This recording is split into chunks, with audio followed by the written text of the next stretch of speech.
अध्यक्षांच्या नगरीमध्ये आमचं अधिवेशन का होतं? अधिवेशन करायचं तर मित्रांनो, आज सगळ्या गोष्टींचा पैसा हा स्तोत्र आहे.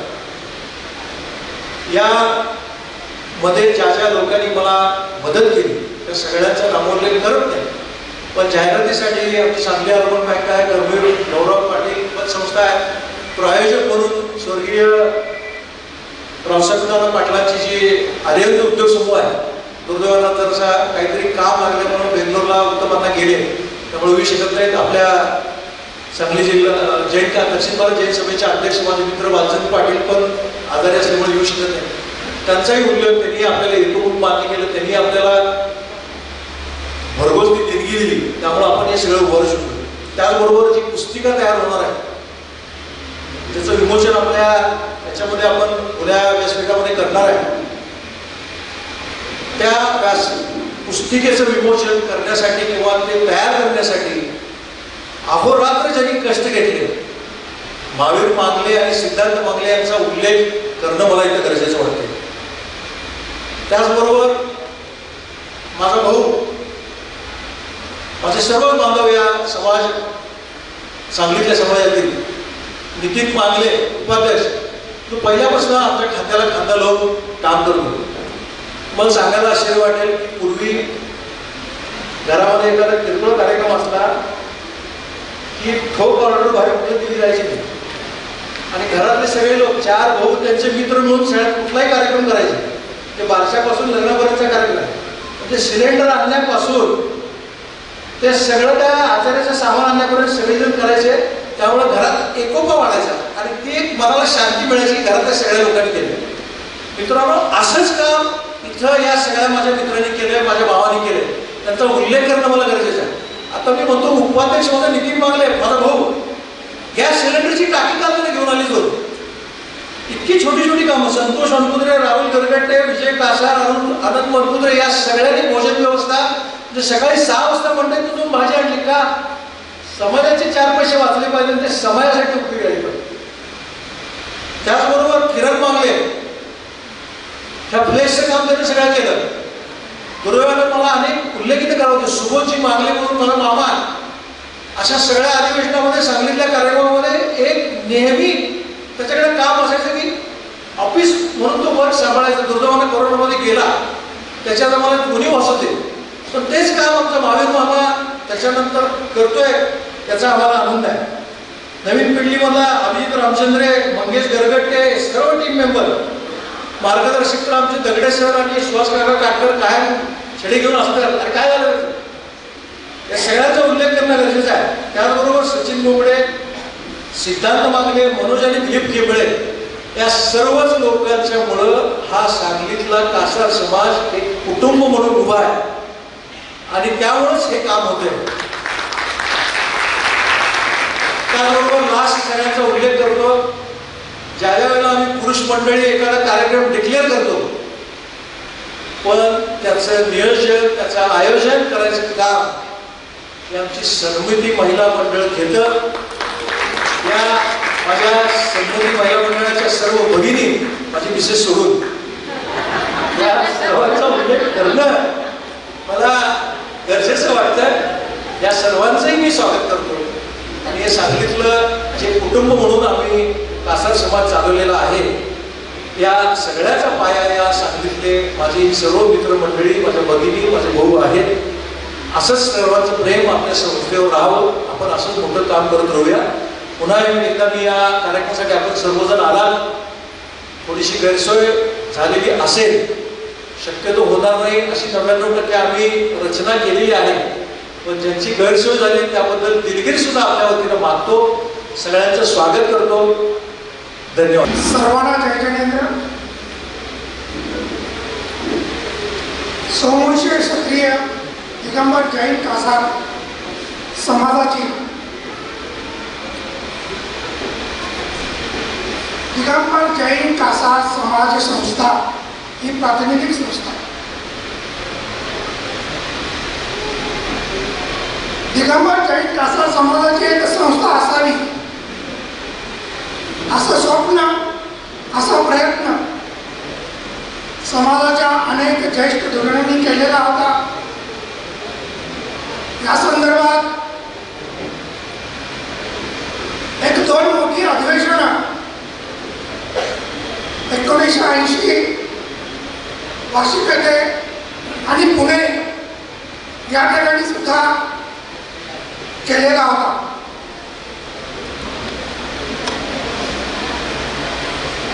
परंतु या संस्थेची जी मूळ घडी बसलेली आहे त्याची सुरुवात परमश्रद्धेय आदरणीय श्री जीवनदादा पाटील यांनी 2006 साली सोलापूर येथे कासार समाजाचं अधिवेशन घेतलं. अनेक गोष्टीचा सागरजींनी उल्लेख केला की सांगलीमधून अनेक गोष्टींची सुरुवात झालेली आहे. सांगली ही जैन समाजाची काशीच म्हटलं जातं, कारण जैन समाजाच्या अनेक गोष्टी इथून सुरुवात झालेल्या आहेत. आणि आम्हालाही सांगायला आनंद वाटतो की सोलापूरला ज्या अधिवेशनामध्ये जैन कासार समाज संस्थेची स्थापना झाली त्या अधिवेशनाला सुद्धा मराठवाडा विदर्भ या भागातील सर्व मंडळी उपस्थित होती आणि तिथेच सांगलीचे आदरणीय पोपटरावजी टोरले त्यांचे अध्यक्ष म्हणून निवडले आणि त्यांच्या मार्गदर्शनाखाली त्यांच्या प्रयत्नामधून या संस्थेला मूळ रूप आलं. खरं म्हणजे एखादी संस्था उभा करणं खूप अवघड काम आहे. तिचा विस्तार करणं, ते चालवणं ही खूप मोठी गोष्ट आहे. त्याच्यासाठी तन मन धनाने कार्य करणारे एक प्रामाणिक कार्यकर्ते याची आवश्यकता असते.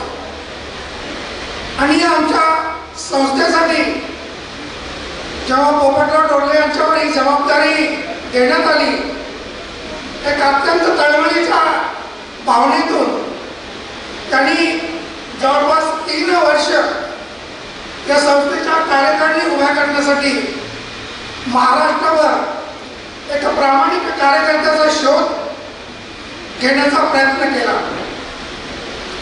आणि त्याच दरम्यान आमच्या सर्वांचे सध्याचे नवनिर्वाचित अध्यक्ष विजयाण्णाजी कासार यांची त्यांची भेट झाली आणि त्या भेटीमधूनच या संस्थेला आज जे स्वरूप आलेलं आहे, खरं म्हणजे असं म्हणलं तर वावगं ठरणार नाही, तो हंसों का जोडा विजयाण्णा कासार आणि पोपटराव टोरले यांच्या प्रयत्नामधून आज हे स्वरूप आलेलं आहे. मागची 6 अधिवेशनं खरं म्हणजे अल्पकाळामध्ये 5 अधिवेशनं झालेली आहे. या 10 ते 12 वर्षात संस्थेची 5 अधिवेशनं झालेली आहे. आणि विशेष म्हणजे आमच्या संस्थेला एक धार्मिक अधिष्ठान आहे. परमपूज्य अक्षय सागरजी महाराज, परमपूज्य विद्यासागरजी महाराज यांच्या मोलाचं मार्गदर्शन आमच्या संस्थेला मिळालेलं आहे.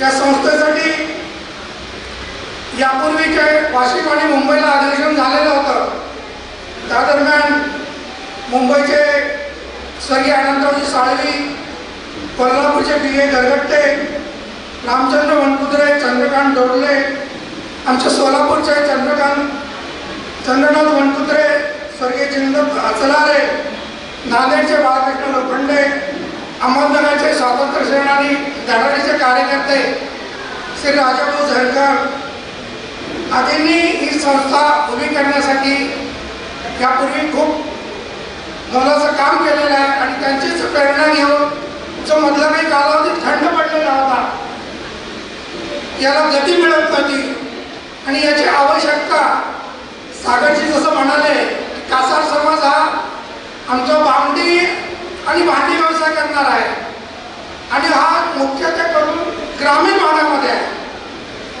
आणि शिक्षणापासून थोडासा दूर आहे. परंतु सांगायला अभिमान वाटतो की त्यांनी सांगितलं की शासकीय नोकरीमध्ये आज जैन कासार समाजाची जवळपास 250 विद्यार्थी मुलं ही वेगवेगळ्या पदावर स्पर्धा परीक्षेमधून पुढे गेलेली आहे आणि यांना घडवण्याचं कार्य आदरणीय जीवनदादा पाटील, पोपटरावजी डोरले आणि त्यांच्या प्रेरणेने पोपटराव डोरले आणि विजय कासार यांनी या संस्थेला गती दिली. तर दक्षिण महाराष्ट्र जैन सभेमध्ये ते खूप आघाडीवर होते, खूप कार्यरत होते आणि त्यांची प्रेरणा घेऊनच आम्ही या जैन कासार समाज संस्थेचा स्थापना केला. आमच्या समाजाचा एकही विद्यार्थी हा शिक्षणापासून वंचित राहू नये. ग्रामीण भागातल्या छोट्याशा समाजापर्यंत आपल्या समाजातली जी ज्येष्ठ मंडळी आहे, जी धनवान मंडळी आहे, जी उद्योजक आहेत, त्यांच्याकडून त्यांच्यापर्यंत पोहोचलं पाहिजे आणि त्यालाही संघटना माध्यम आहे. त्यासाठी जैन कासार समाज संस्था खूप धडाडीने कार्य करते आहे. या कार्यासाठी पोपटराव डोरले जेव्हा फिरत असत तेव्हा अनेक आमच्या प्रामाणिकपणे काम करणारे कार्यकर्त्यांची एक चांगली फळी उभा राहिलेली आहे. जसे प्रकाशजी मामले अनेक जणांचा उल्लेख करता येईल की ज्यांच्या अजितजी मोहिरे, आमचे उदयजी लेंगडे, हुकुमचंदजी हेजे, आमचे राजेंद्रजी यवनकर.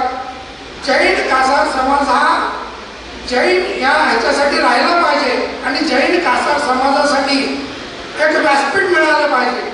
या व्यासपीठासाठी त्यांनी जे योगदान दिलेलं आहे, कोणताही एखादा वृक्ष उभा राहण्यासाठी एखाद्या बियाला काढून घ्यावं लागतं, त्यातच तसंच काम आदरणीय विजय अण्णा कासार, पोपटरावजी डोरले यांनी केलेलं आहे आणि याला वेळोवेळी आमचे जीवनदादा पाटील यांनी मार्गदर्शन केलं आहे. आज मला विशेष आनंद वाटतो की या सांगली या ठिकाणी अधिवेशनासाठी मराठवाडा, विदर्भ, अगदी धाराशिवमधल्या का तेरखेडामधले एक 85 वर्षाचे ग्रस्त सुद्धा या अधिवेशनासाठी आलेले आहेत, टपाळे म्हणून. म्हणजे एवढं इथपर्यंत आपल्या जैन कासार समाज संस्थेचं मूळ रुजलेलं आहे. आदरणीय विजय अण्णा कासारांनी अनेक जैन कासार समाजाच्या विद्यार्थ्यांसाठी एकही विद्यार्थी हा शिक्षणापासून वंचित राहू नये हे जे एक स्वप्न पाहिलेलं आहे, त्यासाठी आमची संस्था पहिल्यापासूनच कार्य करते आहे. प्रकाशजी मामले यांच्या कल्पनेतून एक कोंडी फंड अशोकजी साळवेचे प्रमुख आहेत, त्याच्यासाठी आम्ही सुरुवात केलेली आहे सर. आणि याच्यासाठी आत्तापर्यंत आमच्याकडे जवळपास 15 लाख रुपये जमाही झालेले आहेत आणि ही प्रेरणा आम्हाला खरं दक्षिण भारत जैन सभेतून मिळालेली आहे. जेव्हा मला विशेष आनंद वाटतो की आपले जे अध्यक्ष आत्ताच्या आहेत विजय अण्णा कासार यांना हीच कल्पना सुचली, कारण त्यांना शिक्षणाचं महत्त्व माहीत होतं. त्यांनी या दक्षिण भारत जैन सभेच्या बोर्डिंगमधून शिक्षण घेतलेलं आहे आणि विशेष सांगायला आनंद वाटतो की या संस्थेला जे तळमळीचे, प्रामाणिक आणि पारदर्शक व्यवहार कार्य करणारे जे कार्यकर्ते आहेत, आमचे महावीरजी मामले, म्हणजे इतकंच प्रॉम्प्ट त्यांचं काम असतं. आज सकाळी जरी ऑनलाईन देणगी पडली तर संध्याकाळी ते पावती लगे ऑनलाईन जमा करतात. म्हणजे कामाची जी हे पारदर्शकता आहे, त्याच्यामुळे या संस्थेवर अनेक आमच्या समाजाबाबतचा विश्वास आहे. अनेक समाज बांधव आज तुप्तदान सुद्धा या संस्थेला देतात, ते ह्या विश्वासतेच्या माध्यमातून. आमच्या संस्थेच्या पुढील अनेक कार्यांचा उहापोह या खुल्या अधिवेशनात होणार आहे. ही संस्थे आता खूप मोठ्या प्रमाणामध्ये प्रगती करत आहे आणि आमचं जे उद्दिष्ट आहे की जिथे जिथे जैन कासार समाज आहे तिथपर्यंत आम्हाला पोहोचायचं आहे. असं एकही गाव राहिलं ना पाहिजे. आणि आमच्या अण्णांची आणि डोरलेंची हीच कल्पना आहे की जिथं कासार समाज आहे तिथं आमचं जैन कासार समाचार हे मासिक केलं पाहिजे. आणि सुरुवातीपासूनच मी प्रकाशनाच्या म्हणजे दैनिकाच्या कामात दैनिकमध्ये काम करतो. एखादं मासिक चालवणं, एखादं वर्तमानपत्र चालवणं किती अवघड गोष्ट आहे ते तुम्हाला माहिती आहे. परंतु विजय अण्णा कासार यांनी जो ध्येय धरलं होतं की प्रथम आपण जैन कासार समाचार हे मासिक चालू करू आणि हे मासिक सगळ्या समाज बांधवापर्यंत आपला विचार आहे आपलं जे काही धोरण आहे हे शेवटच्या माणसापर्यंत पोहोचलं पाहिजे. आणि आज जवळपास 1500 वर्गणीला या मासिकाच्या आहेत आणि विशेष म्हणजे कुणीही बांधवांनी वर्गणी भरलेली नाही. त्या दृष्टीनं हे मासिक बंद पडू नये असा उद्देश त्यांनी समोर ठेवून या मासिकाला मूर्त स्वरूप दिलेलं आहे. आणि सांगायला विशेष आनंद वाटतो की 10 वर्ष विनाखंड हे मासिक चालू आहे. या मासिकामधून अनेक समाज बांधव जोडलेले आहेत. आज अमरावती, नागपूर, विदर्भ या भागातून या मासिकाच्या माध्यमातून हा जैन समाजाला बळकटी मिळालेली आहे. कार्यक्रमाला खूप उशीर पण झालेला आहे. विशेषतः या सर्व मंडळींचं, व्यासपीठावरच्या मंडळींचं मी संस्थेच्या वतीनं नामोल्लेख याच्यासाठी केला नाही की खूप वेळ झालेला आहे, त्यामध्ये जास्त वेळ जातो. परंतु या सांगली गेल्या वर्षी आम्ही सोलापूरलाही जैन खासदार समाज संस्थेची कार्यकारिणीची मीटिंग घेतली आणि विशेष आनंद वाटतो की त्या सोलापूरच्या अधिवेशनामध्ये जैन खासदार समाज संस्थेच्या महिला कार्यकारिणीची सुरुवात तिथं झाली, प्रारंभ तिथं झाला. आणि त्या महिला कल्याण समितीचं काम आज अनेक जिल्ह्यामध्ये उभा राहत आहे. आणि या सांगलीमध्ये आज जैन खासदार संस्थेच्या युवा फोरमची स्थापना होते आहे. असे वेगवेगळे उपक्रम आम्ही या संस्थेच्या माध्यमातून राबवणार आहोत. मी सर्व या संस्थेला मदत करणारे आमचे सगळे जिल्हाध्यक्ष, सर्व कार्यकर्ते, सर्व ग्रामीण भागातून इथून उपस्थित राहिलेल्या सर्वांचं स्वागत करतो. आणि विशेषतः सागरजी गोंगडे यांची टीम यांनी जे एक सुंदर नियोजन या कार्यक्रमाचं केलेलं आहे, एक चांगली व्यवस्था केलेली आहे. तर म्हणजे त्यांची जी खंत होती त्यांनी बोलून दाखवली किंवा हे अधिवेशन इथंच व्हायला पाहिजे होतं, पण त्याला 7वं अधिवेशनाची वेळ इथं आली. पण काही हरकत नाही. अध्यक्ष हे गेली 18 वर्ष हे तुमचेच आहे, तुमच्या सांगली भागातच आहे. आणि 18 वर्ष पोपटरावजी डोरले यांनी या संस्थेची खरं म्हणजे एक हाती धोरण सांभाळलेली आहे. सगळं व्यवहार, मासिकाचं काम. आणि त्यांनी जे हे संस्था आज उभी केलेली आहे, जो वटवृक्ष उभा राहिलेला आहे, त्यांना तुम्हासारख्या कार्यकर्त्यांचं बळ मिळालेलं आहे. कोणतीही गोष्ट एकटा माणूस करू शकत नाही. आणि आमची संस्था ही व्यक्तिनिष्ठ नाही, एक ध्येय समोर ठेवून काम करत आहे. आणि यावेळेस त्यांनी स्वतःहून आदरणीय विजय अण्णा कासार यांच्याकडे ही अध्यक्षपदाची धुरा दिलेली आहे. निश्चितच त्यांच्या मार्गदर्शनाखाली या संस्थेची वाटचाल प्रगतीपथावर जाईल. मी पुन्हा एकदा तुम्हा सर्वांचं हार्दिक स्वागत करतो. आणि खुल्या अधिवेशनामध्ये आपण सर्वांनी आपली जी काही मतं आहेत ती खुल्या मनाने मांडावी आणि या आपल्या संस्थेला एक कसं प्रकारे पुढे नेता येईल याचा विचार करावा. आपण इथं आलात, एकमेकाचा परिचय सर्वांनी करून घ्यावा. ह्या अधिवेशनाची खूप मोठी उपलब्धी आहे असं मी मानेन. मी पुन्हा एकदा सर्वांचं जैन खासदार समाज संस्था या वतीनं हार्दिक अभिनंदन करतो आणि सर्वांचं पुन्हा एकदा स्वागत करतो. सर्वांना जय जिनेंद्र. दिगंबर जैन खासदार समाज संस्था या संस्थेचं आज 7वं अधिवेशन. या अधिवेशनासाठी उपस्थित असलेले आपण सर्व, त्या सर्वांचं मी तर पुनश्च स्वागत करतोच.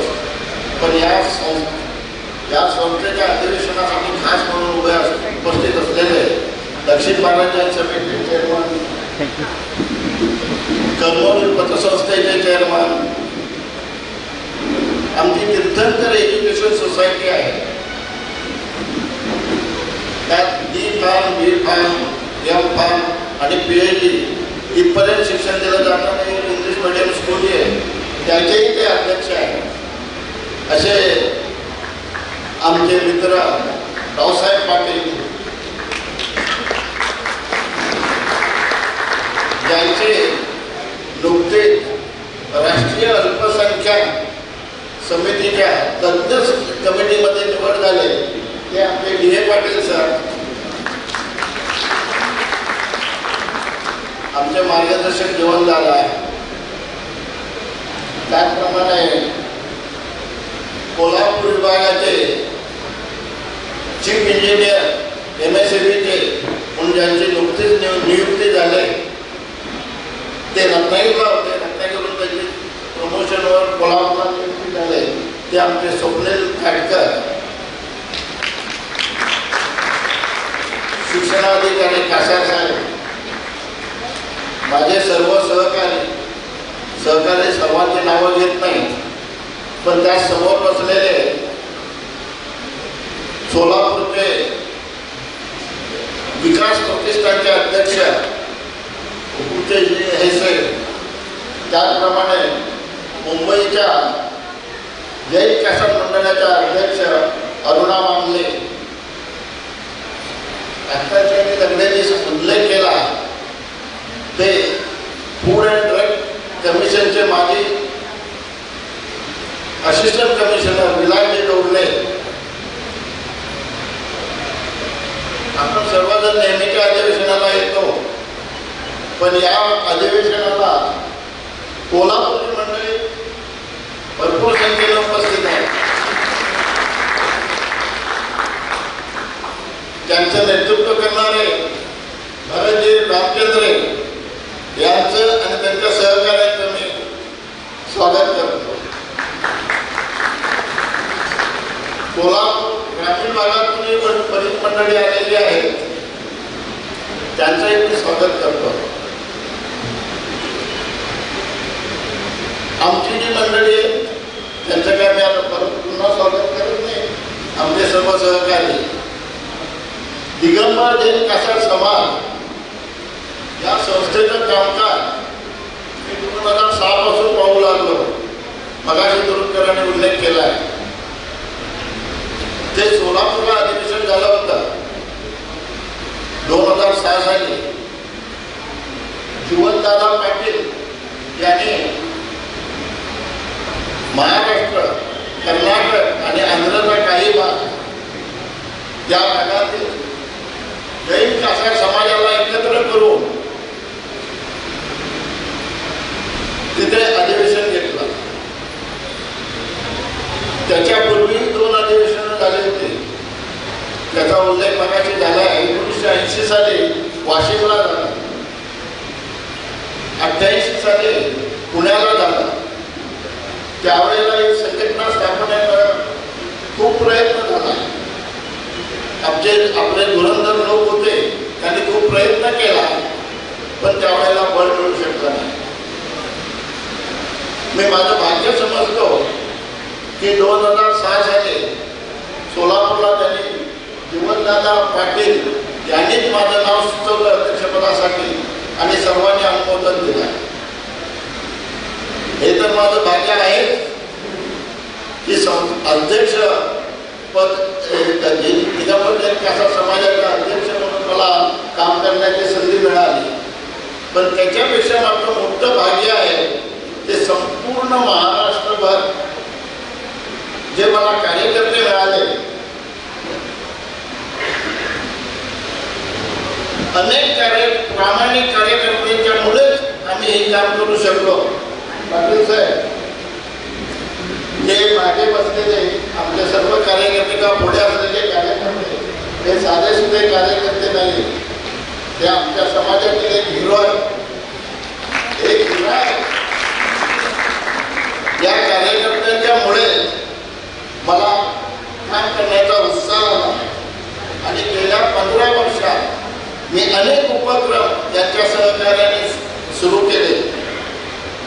समाजाच्या सर्व स्तरातील बांधवांच्या उत्कर्षासाठी, समाजाच्या शेवटच्या व्यक्तीपर्यंत पोहोचण्यासाठी संघटनेची आवश्यकता असते.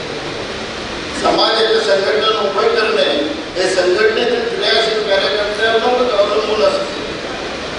संघटना उभी राहण्यासाठी, वाढविण्यासाठी खरी आवश्यकता असते ती विश्वासार्ह कार्यकर्त्यांची, आणि असे कार्यकर्ते या संघटनेला लाभले आणि म्हणूनच संघटना कार्यक्रमाद्वारे महाराष्ट्रावर पसरली गेली. मी म्हटलं मगाशी 15 वर्षात आम्ही अनेक उपक्रम घेतले, त्याचा थोडक्यात उल्लेख मी करतो. पहिला उपक्रम म्हणजे 2006 सालापासून आम्ही गरजू विद्यार्थ्यांना शिष्यवृत्ती वाटप सुरू केला. आता 2009 साली आपली संस्था तर स्थापन झाली नव्हती, पण आम्ही आमच्यातील काही लोकांकडनं पैसे गोळा करायचे आणि ते शिष्यवृत्ती म्हणून वाटून टाकायचे.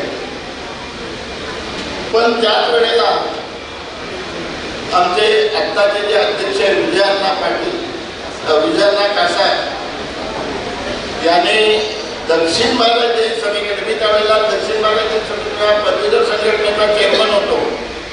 ते म्हणाले, मी म्हटलं आपली संघटना काय रजिस्टर झालेली नाही, तर आपल्याकडे प्रथम ठेवण्यापेक्षा दक्षिण भारत जैन सभेकडे आपण ठेवू आणि त्यांच्याशी करार करू. त्याप्रमाणे आम्ही त्यांच्याशी करार केला आणि त्यावेळेला एक मोठी रक्कम अण्णा खासाराने दक्षिण भारत जैन सभेकडे ठेवली. त्यातून येणारं व्याज हे फक्त आणि फक्त जैन कासार समाजाला दिलं जावं असं आम्ही केलं.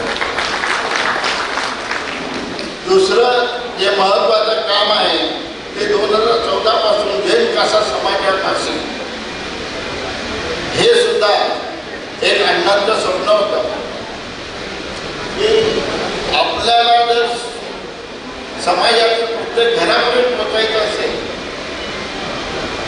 तर आपलं एका समाजात घडणाऱ्या सगळ्या घडामोडीचा वृत्तांत देणारं एखादं मासिक असलं पाहिजे. थोडा आम्ही प्रयत्न करायचं ठरवलं. मासिक काढणं सोपं नव्हतं किंवा ते चालवणंही सोपं नव्हतं, परंतु कार्यकारी संपादकाची जबाबदारी मी स्वतःवर घेतली आणि सांगायला मला आनंद वाटतो की गेली 10 वर्ष अव्याहतपणे हे जैन कासार समाजात मासिक काम आहे. या मासिकामुळे आपल्याला आपल्या संस्थेचं काम झपाट्याने कार्यशील झालं आणि खरोखर मासिक हे आपल्या जैन कासार समाजाला एक मैलाचा दगड झाला. त्यानंतर आम्ही संस्थेमार्फत मुंबई, सोलापूर, सांगली या ठिकाणी वधूवर पालक परिचय मेळावे घेतो. गेले 4 वर्ष आम्ही दशलक्षण पर्वामध्ये दशलक्षण व्याख्यानमाला सुरू केली. 10 दिवस दररोज संध्याकाळी 7:30 ते 8:30 ऑनलाईन ही व्याख्यानमाला गेले 4 वर्ष अभ्यासपणे चालू आहे. जे वक्ते आम्ही बोलवतो ते महाराष्ट्रातल्या विविध भागातून असतातच, परंतु महाराष्ट्राच्या बाहेरचेही वक्ते बोलवून आम्ही आपल्या समाजाला मार्गदर्शन देण्याचं काम करतो. त्यापूर्वी करोना काळात आम्ही धार्मिक पाठशाळा चालवली. दर आठवड्याला ती सुद्धा 1 तास असायची. 2 वर्ष ही पाठशाळा आम्ही चालवली. त्यानंतर आम्ही संस्थेमार्फत हे संस्थेच्या व्यक्तींना, समाजातील व्यक्तींच्या सप्त गुणाला वाव मिळावा म्हणून काव्यवाचन स्पर्धा, कथाकथन स्पर्धा याही आम्ही स्पर्धा चालू केल्या. भगवान महावीर जन्म कल्याणाच्या निमित्त घेतलेली निबंध स्पर्धा, वेळोवेळी पुण्यात झालेले कार्यकर्ता शिबिरे, पूरग्रस्त व करोना काळात समाजाला दिलेला मदतीचा हात. 2019 साली मोठा महापूर आला होता. चिपळूणच्या आहेत काही लोक इथे. चिपळूणची बाजारपेठ संपूर्ण पाण्याखाली गेली होती. त्याचप्रमाणे रायगडला फार पावसामुळे नुकसान झालं होतं. तर त्यावेळेला आम्ही चिपळूणच्या म्हणजे प्रत्यक्ष चिपळूणला जाऊन असे 21 लोक आपल्या समाजाचे होते की त्यांचं खूप नुकसान झालं होतं. त्यांना कॅशच्या स्वरूपात आम्ही मदत केली. रायगडला आम्ही फोन केला, तुम्हाला काय कशाची गरज आहे? तर तिथल्या आपल्या समाजाच्या लोकांनी सांगितलं की आमच्याकडे धान्य भरपूर मुंबईवरून आलेलं आहे, पुरुषांचे कपडे भरपूर आलेले आहेत, आम्हाला फक्त आवश्यकता आहे ते महिलांच्या कपड्याची. आमचे इचलकरंजीचे सुकुमार पोते यांना आम्ही ताबडतोब सांगितलं की आम्हाला महिलांच्या कपड्यांची खरेदी करून द्या. आम्ही संस्थेमार्फत ते सर्व कपडे रायगडला पाठवून दिलो आणि रायगडची जी आमची शाखा आहे त्याने तिथे त्याचा वापर केला आहे. गेल्या वर्षी अयोध्येत झालेल्या जैन धर्मातील विविध जातीच्या संमेलनाला जे संमेलन झालं त्या संमेलनात आपल्या संस्थेची नोंद घेण्यात आली आणि आम्हाला निमंत्रण होतं. आम्ही आमच्या संस्थेचे 2 प्रतिनिधी अयोध्येला पाठवलं. आम्ही गेली 2 वर्ष दिनदर्शिका कॅलेंडर याचं प्रकाशन करतो आणि आपल्या समाजात मोफत वाटतो. अशा अनेक कार्यक्रमाने जैन कासा बांधव संस्थेशी निगडीत राहिला आहे. संस्थेने समाजातील महिला एकत्रित करून जैन कासा महिला कल्याण समितीची स्थापना केली आहे. त्याच्या अध्यक्ष आता इथे आहेतच. त्यानंतर युवकांना संघटनेत सहभागी करून घ्यावं म्हणून जैन कासा युवा फोरम या नावाने युवा संघटनाही स्थापन झाली आहे. संस्थेची एक सुकाणू समिती आहे. त्या समितीचे सदस्य महाराष्ट्राच्या विविध भागातून आहेत. पण दर गुरुवारी आम्ही 7:30 वाजता ऑनलाईन मीटिंग घेतो आणि संस्थेच्या पुढील वाटचालीसंबंधी चर्चा करतो. विविध कार्यक्रमाची आखणी करतो. हे अधिवेशन आपल्या समाजाचे 7वे अधिवेशन आहे. यापूर्वी 80 साली वाशिमला अधिवेशन झाला, त्याचा उल्लेख झाला. 88 साली पुण्याला अधिवेशन झालं. नंतर 2006 साली सोलापूरला अधिवेशन झालं. नंतर 2015ला कराडजवळ कासा सर्वेला आम्ही जैन कासा समाजाचे अधिवेशन घेतलं. 18ला जिंतूरला अधिवेशन घेतलं आणि 2022 साली 23 साली मुंबईला अधिवेशन झालं. अशी महाराष्ट्राच्या विविध भागात आम्ही अधिवेशनं घेऊन संस्थेचं कामकाज वापरू लागलो आहे. आणि विशेष महत्त्वाचं म्हणजे 2022 साली शिरपूरला परमपूज्य आचार्य श्री 108 विद्यासागरजी महाराज यांच्या सान्निध्यात परमपूज्य 105 सिद्धांत सागरजी महाराज यांच्या मार्गदर्शनाने 2 दिवसाचं चिंतन शिबिर घेतलं होतं. त्याला संपूर्ण महाराष्ट्रातून जैन कासा समाज बहुसंख्येने उपस्थित होता. पहिली 2 अधिवेशनं म्हणजे 80 आणि 88 सालचं अधिवेशन सोडलं तर बाकीची झालेली सर्व अधिवेशनं माझ्या कारकिर्दीत झालेली आहेत. पहिल्या 2 अधिवेशनाला मी नव्हतो, पण आमचे बंधू कैलासवासी चंद्रकांत ढोबळे हे उपस्थित होते. त्या पहिल्या अधिवेशनाच्या उल्लेखात त्यांचं नाव आलेलंच आहे. अधिवेशनामुळे खेड्यापाड्यातून विविध शहरात पसरलेला समाज एकत्र येतो, विचाराची देवाणघेवाण होते. म्हणून आजच्या या अधिवेशनाचे आयोजन केले आहे. आज आपण सर्वजण मोठ्या संख्येने उपस्थित राहिला त्याबद्दल मी आपला आभारी तर आहे. असेच सारे सहकार्य एकमेकांना करूया आणि संस्थेचं कार्य वाढवूया. शेवटी मी एवढंच म्हणेन, समाजासाठी झटणे हाच खरा धर्म आहे. प्रेम व सेवा हेच खरे कर्म आहे. इतरांच्या सुखासाठी झटणे हेच जीवन आहे आणि समाजासाठी समर्पित होणे हाच खरा मानव धर्म आहे. धन्यवाद. जय जयेंद्र.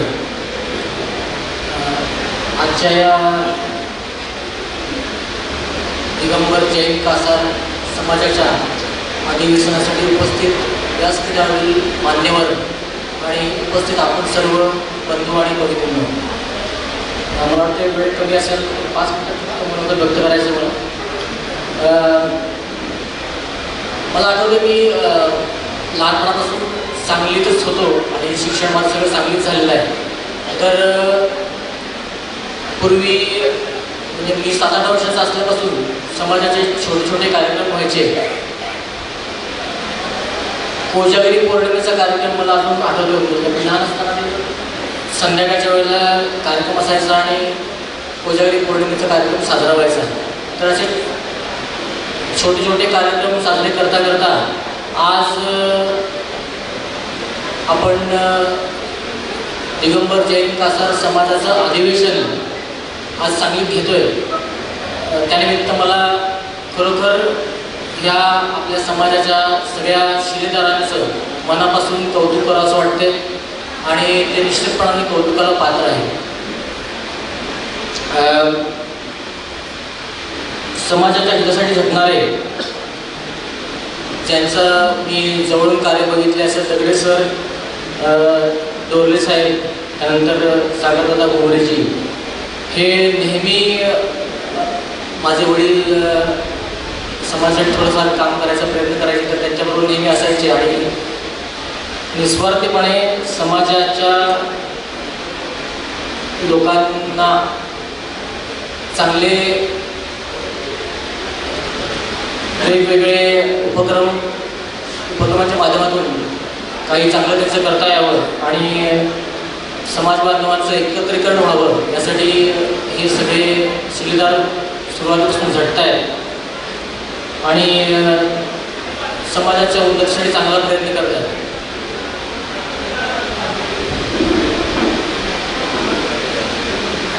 तर त्यांचं कार्य निश्चितपणानं कौतुकास्पद आहे आणि मला त्याचा अभिमान आहे.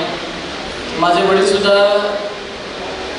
माझ्याबरोबर मी 2009-10 पासून सांगली सोडली आणि त्यानंतर मुंबईत होतो, काही दिवस रत्नागिरीला होतो. तर माझे वडील आई नेहमी माझ्याबरोबर असायचे. ते तरी पण तिथं राहून सुद्धा सांगलीत समाजाचं काय चालू आहे आणि सांगलीत समाजाचे कार्यक्रम होत आहेत की नाही, आपण चांगल्या काही कार्यक्रम उपक्रम राबवून समाजातल्या लोकांना काही मदत करू शकतो का, हे नेहमी बघत राहायचे.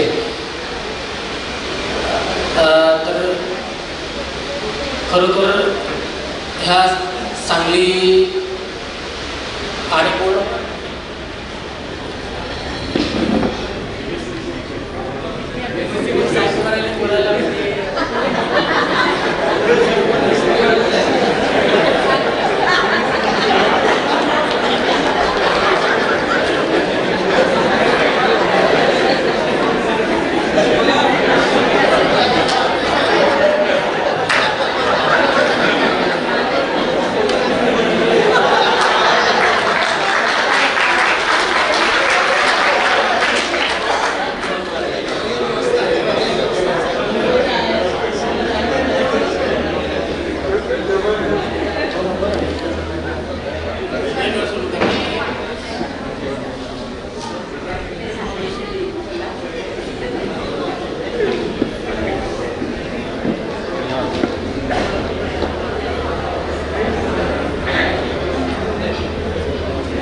MSCBच्या चीफ इंजिनियरला मुद्दाम दाखवायचं होतं की लाईट गेली की काय असते वाटते.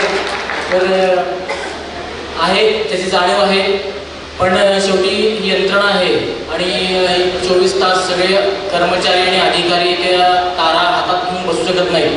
तर कधीतरी आता वादळवाचे दिवस आहेत, एखादी फांदी पडते नारळाची आणि काही क्षणासाठी आपल्याला वीज पुरवठा खंडित होतो. ही वस्तुस्थिती आहे, थोडंसं समजून घ्यावं. या निमित्तानं मला थोडंसं 4 महत्त्वाचे सध्याच्या योजना चालू आहेत MSCBच्या म्हणजे महावितरणच्या, त्याच्यावर थोडं सांगायचं आहे. एक तर सध्या सोलरचं युग आहे आणि घराघरावर आपण सोलर बसवून आपले वीज बिल कमी करायचं किंवा शून्य करायचा प्रयत्न करतोय. तर त्यासाठी सध्या खूप चांगली योजना आलेली आहे, केंद्र सरकारने काढलेली आहे PM सूर्यघर नावाची योजना. या योजनेत आपण जर आपल्या घराच्या छतावर सोलर पॅनल बसवले तर त्यासाठी सबसिडी अवेलेबल आहे. 1 किलोवॅटचं सोलर पॅनल बसवायला साधारणतः 70,000 रुपये खर्च येतो, 70,000 ते 75,000 रुपये, आणि त्यात 30,000 रुपये एका किलोवॅटसाठी केंद्र शासन सबसिडी देते. तर ही खूप चांगली योजना आहे. 3 किलोवॅटपर्यंत सबसिडी चांगली आहे. 3 किलोवॅटचं आपण बसवलं सौर पॅनल घरावरती तर 78,000 रुपये सबसिडी सध्या अवेलेबल आहे आणि त्याचा आपण लाभ घेतला तर निश्चितपणानं भविष्यात आपलं वीज बिल हे कायमचं कमी येईल किंवा शून्य होईल. साधारणतः 1 किलोवॅटची सोलर पॅनल महिन्याला 120 युनिट वीज निर्मिती करतं. त्याच्यामुळं आपला जो खर्च आहे सोलर पॅनलचा सबसिडी वगळता जो खर्च आहे तो साधारण 3 ते 4 वर्षात आपल्याला पूर्ण भरून निघतो आणि पुढच्या काळामध्ये आपल्याला 25 वर्ष तिचं लाईफ आहे सोलरचं. पुढचे 25 वर्ष आपल्याला फुकट वीज मिळणार आहे आणि आपलं वीज बिल जे आहे ते शून्य होणार आहे. त्यामुळं जास्तीत जास्त लोकांनी त्याचा लाभ घ्यावा असं मला वाटतं. याचबरोबर एक सौर पंपाची पण एक योजना आहे. मागेल त्याला सौर कृषी पंप. तर जे कन्व्हेन्शनली आपण कनेक्शन घेऊन वीज कृषी पंप चालू करतो त्याच्याऐवजी आपण सोलरवर जर कृषी पंप घेतला तर त्यासाठी सुद्धा 90% सबसिडी अवेलेबल आहे केंद्र शासनाची आणि राज्य शासनाची दोघांची मिळून 90% सबसिडी अवेलेबल आहे. आपल्याला फक्त 10% पैसे भरायचे आणि आपल्याला कधीही त्याचं शेती पंपाचं वीज बिल येणार नाही. लाईट गेली आणि आपला पंप बंद पडला असं कधी होणार नाही. दिवसा पूर्ण क्षमतेने पंप चालतो. म्हणजे सध्या रात्रीच्या काळात शेती पंपांसाठी वीज पुरवठा करण्यात येतो काही ठिकाणी. तर त्यामुळं अडचणी असतात तर त्या अडचणी पण दूर होतील. तर त्याचा पण आपण लाभ घेतला पाहिजे. त्याच्यानंतर महावितरणची एक गो ग्रीन नावाची सेवा आहे ज्याच्यामध्ये आपण आता जे छापील बिल आपल्या घरी येतं वीज बिल त्याच्याऐवजी आपण जर ईमेलद्वारे वीज बिल मागवलं आणि छापील वीज बिल बंद केलं तर आपल्याला दर महिन्याला 10 रुपयाचा बिलामध्ये डिस्काउंट मिळतो. म्हणजे वर्षाला 120 रुपये आपले वाचतात. ही एक चांगली योजना आहे. त्यानंतर महावितरणचं मोबाईलचं ॲप आहे. त्याच्यामध्ये आपण कुठल्याही प्रकारच्या आपल्या तक्रारी किंवा कुठल्याही प्रकारचे नवीन कनेक्शनचे अर्ज, आपल्याला लोड वाढवायचा असेल कमी करायचं असेल त्याचे अर्ज, आपल्याला नाव बदलायचं असेल तर त्याचे अर्ज, कुठल्याही प्रकारचे अर्ज किंवा कुठल्याही प्रकारच्या तक्रारी, आपली वीज गेली, आपला ट्रान्सफॉर्मर बंद पडतोय, आपल्याला शॉक लागतोय, कुठल्याही प्रकारच्या तक्रारी आपण त्या ॲपमधनं करू शकतो. इवन आपलं दर महिन्याचं जे मीटरचं रिडिंग आहे ते सुद्धा आपण स्वतः फोटो घेऊन मीटरचा त्या ॲपमधनं अपलोड करू शकतो आणि त्या मीटरच्या आपण काढलेल्या फोटोच्या रिडिंगनुसार बिलिंग होईल अशी पण सोय उपलब्ध आहे. तर हे मोबाईल ॲप महावितरणचं आपल्या प्ले स्टोअरला किंवा ॲपलच्या स्टोअरला अवेलेबल आहे. ते आपण सगळ्यांनी वापरावं. त्याच्यामध्ये आपला जर आपण वीज बिल सबस्क्राईब केलं तर आपलं बिल दर महिन्याला त्याच्या ॲपमध्ये अवेलेबल होतं. आपलं रिडिंग किती झालं, आपल्याला किती युनिट्स या महिन्याचं कन्झम्पशन आहे, आपलं बिल कधी किती रुपयाचं बनलेलं आहे, त्याची शेवटची तारीख काय भरायची, हे सगळ्या गोष्टी आपल्याला त्या ॲपच्या माध्यमातून अवेलेबल होतात. तर हे ॲप सगळ्यांनी वापरलं पाहिजे. काही बाबतीत फसवणुकीचे प्रकार घडत आहेत सध्या. आपल्याला कुठला एक मेसेज येतो की आपलं वीज बिल भरायचं राहिलेलं आहे किंवा ते लिंकअप झालेलं नाही आणि आपण संध्याकाळपर्यंत ह्या नंबरला संपर्क झाला नाही तर आपली लाईट रात्री 9 वाजता बंद करण्यात येईल. महावितरण रात्रीचं कधीच असं काम करत नाही. हे सगळे फसवे मेसेजेस आहेत आणि अशा मेसेजपासून आपण सावध राहायला पाहिजे. महावितरणच्या मेसेजमध्ये कधीही कुठल्याही कर्मचाऱ्याचा किंवा अधिकाऱ्याचा मोबाईल नंबर नसतो. महावितरणचा मेसेज असेल तर तो VM, MSCDC जसे बँकेचे मेसेज येतात, SBIचे किंवा ICICI बँकेचे कुठल्याही बँकेचे मेसेज जसे असतात तसे महावितरणचे MSCDC या नावाने मेसेज येतात. कुठल्याही पर्सनल नंबरवरनं मेसेज येत नाही आणि कुठलाही पर्सनल नंबर दिलेला नसतो. तर अशा फसव्या मेसेजपासून आपण सावध राहिलो तर आपण फसवणुकीपासून वाचू शकू आणि अशा कुठल्याही फसव्या मेसेजला आपण रिस्पॉन्ड करू नये. त्यानंतर या निमित्तानं मला थोडं सांगायचं आहे की विजेची सुरक्षा ही पण खूप महत्त्वाची आहे. आपण सगळेजण वीज वापरतो दैनंदिन आपल्या व्यवहारात विजेचा वापर हा अत्यंत आवश्यक झालेला आहे. पण त्याचबरोबर विजेची सुरक्षा सुद्धा महत्त्वाची आहे. वीज आपल्या समोर दिसत नाही, आज ती वायर दिसते, त्यात वीज आहे का नाही आपल्याला माहीत नाही. पण आपण जर चुकून आपला स्पर्श झाला उघड्या वायरला तर आपल्याला विजेचा धक्का बसू शकतो आणि छोटासा धक्का जरी बसला तरी माणसाचा जीव जाऊ शकतो. तर त्याच्यामुळे विजेची सुरक्षा फार महत्त्वाची आहे. तर त्यासाठी आपण आपल्या घरात RCCB म्हणजे रेसिड्युअल करंट सर्किट ब्रेकर किंवा ELCB अर्थ लिकेज सर्किट ब्रेकर हे बसवणं फार गरजेचं आहे. पूर्वीच्या काळी आपल्याला फक्त फ्यूज बसवलं होतं. आपण मीटरच्या बाजूला फक्त फ्यूज असायचा आणि मोठा जर शॉर्ट सर्किट किंवा फॉल्ट झाला तरच फ्यूज जायचा. पण त्याच्यामुळं कदाचित एखाद्या वेळेला शॉर्ट सर्किटमुळे आपल्याला शॉक पण लागण्याची शक्यता असते. तर ELCB किंवा RCCB बसवला तर आपल्याला शॉक लागणार नाही आणि आपले घरातली सगळी यंत्रणा सुरक्षित राहील, तर हे बघणं फार गरजेचं आहे. काही शेतकरी बांधव सुद्धा आपल्याकडे आहेत, तर शेतात जाताना बऱ्याच वेळेला त्या वादळाचे दिवस आहेत, पावसाचे दिवस आहेत, काही वेळेला फांद्या तुटून पडतात आणि फांदी पडल्यावर वीज तारांवर एखादी वेळेला तार कधी तुटून खाली पडायची शक्यता असते आणि जे तार खाली पडायच्या ऐवजी तो उलटत राहिली तर वीज पुरवठा बंद होत नाही, वीज पुरवठा सुरू राहतो. आणि अशा वेळेला आपण जर सजग नसू शेतात जाताना तर एखाद्या वेळेला चुकून स्पर्श होऊन आपल्याला विजेचा धक्का बसू शकतो आणि कदाचित जीवावर प्रसंग येऊ शकतो. तर शेतात जाताना आपण थोडंसं सजग राहावं, कुठल्याही प्रकारच्या वीज तारा तुटलेल्या नाहीत याची खात्री करावी. 4 तारा असतात नेहमी, आपल्याला माहिती आहे आपल्या शेतात ज्या ठिकाणी आपण जात असू त्या ठिकाणी 4 तारा असतात, त्यातली एक तर तार आपल्याला कधी दिसली नाही जाता येताना, जे प्रत्येक वेळेला आपण तिथे जाताना थोडंसं बघितलं पाहिजे, 1 सेकंद थांबून बघितलं पाहिजे की तारा व्यवस्थित आहेत ना आणि मगच पुढे गेलं पाहिजे. तर थोडं सुरक्षेसंबंधी आपण काळजी घेतली तर आपण भविष्यात होणारे वीज अपघात किंवा आपल्या घरातले किंवा आपल्या जवळपास होणारे वीज अपघात आपण टाळू शकतो. तर या प्रसंगी समाजाच्या अधिवेशनासाठी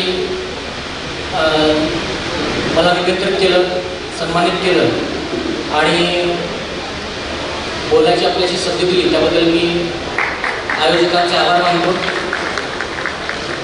कासार समाज, जैन कासार समाजाच्या समाज बांधवांची उत्तरोत्तर प्रगती आणि भरभराट हो ही सदिच्छा व्यक्त करतो आणि धन्यवाद. दिगंबर जैन कासार समाजाचे अध्यक्ष